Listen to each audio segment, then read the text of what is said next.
Hi friends, cook with சகாய்மேரியில் இன்றைக்கி தக்காளி குருமா செய்ய போகிறேன். அதை எப்படி செய்யலாம் வாங்க பார்க்கலாம். ஃபஸ்ட்டு இது அரைக்கிறதுக்கு 3/4 மூடி தேங்காய், கொஞ்சம் பொட்டுக்கடலை, கொஞ்சம் பெருஞ்சீரகம், இதை அரைக்கணும். மிக்சியில் ஓட்டு நல்லா பேஸ்ட்டாக அரைக்கணும். இது தக்காளி, ஒரு சின்ன தக்காளி நான் 8 எடுத்திருக்கேன். பெருசாக இருந்தால் நீங்கள் ஒரு 6 தக்காளி எடுத்துக்கோங்க. ஒரு 4 பல்லேரி, 3 பச்சை மிளகு, கொஞ்சம் கருவேப்பிலை, இஞ்சி, இதெல்லாம் தாளிக்கணும். வாங்க எப்படி தாளிக்கலாம் பார்க்க வாங்க. அடுப்பில் ஒரு குக்கரை வச்சுட்டு 2 ஸ்பூன் எண்ணெய், ஒரு ஸ்பூன் கடுகு போட்டு நல்லா வெடிச்சதுக்கப்புறம் நீங்கள் இந்த வெங்காயம் போட்டு வணக்கணும். வெங்காயம், தக்காளி, பச்சை மிளகு எல்லாம் போட்டு வணக்கணும். கருவேப்பிலை,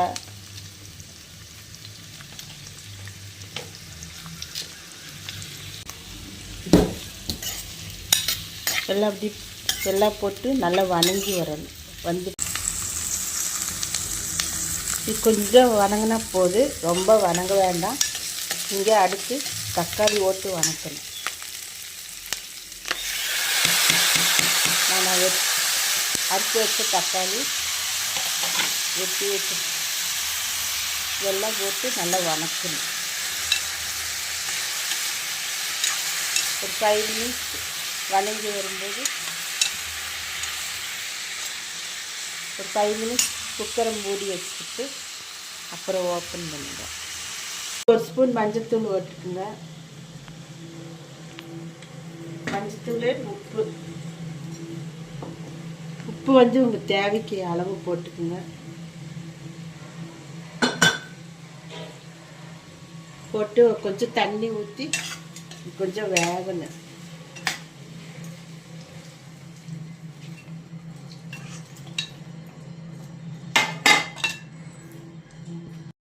இது மிக்சியில் நல்லா அரைச்சி பேஸ்ட்டாக அரைச்சி வரணும்.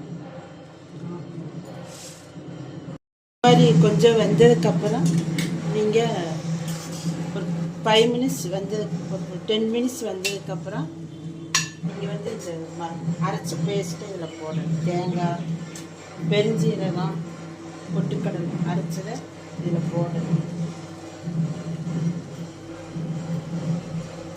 போட்டு ஜாரில் தண்ணி கொஞ்சம் ஊற்றி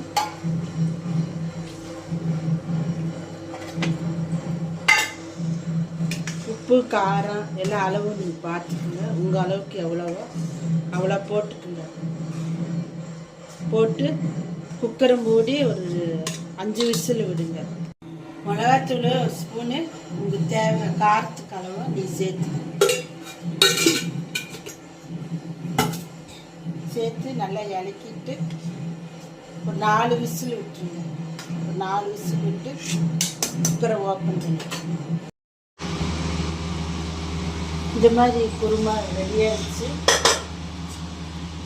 நல்லா இலக்கிட்டு ஒரு மத்தில் வச்சு கடைஞ்சிருங்க.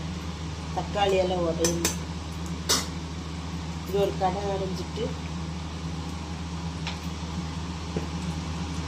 இந்த மாதிரி மத்தில் கடைஞ்சிட்டு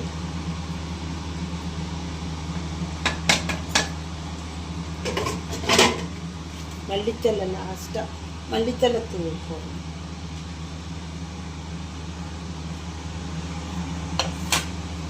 மல்லித்தலை போட்டு ஒரு இலக்கு இறக்கிங்க.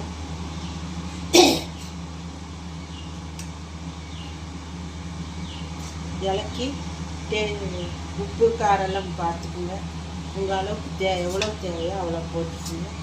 நான் கம்மியாக தான் போடுவேன். காரமெல்லாம் கம்மி தான் இருக்கும். இது சாப்பிட்டு எப்படி இருக்குன்னு சொல்லுங்கள். நல்லா டேஸ்டியாக இருக்குது. இட்லி, தோசைக்கு நல்லா இருக்குது. Okay friends, thank you. இட்லி, தோசைக்கு வச்சு சாப்பிட்டு எப்படி இருக்குன்னு சொல்லுங்கள். லைக் பண்ணுங்கள், ஷேர் பண்ணுங்கள், கமெண்ட் பண்ணுங்கள், சப்போர்ட் பண்ணுங்கள். Okay friends, thank you.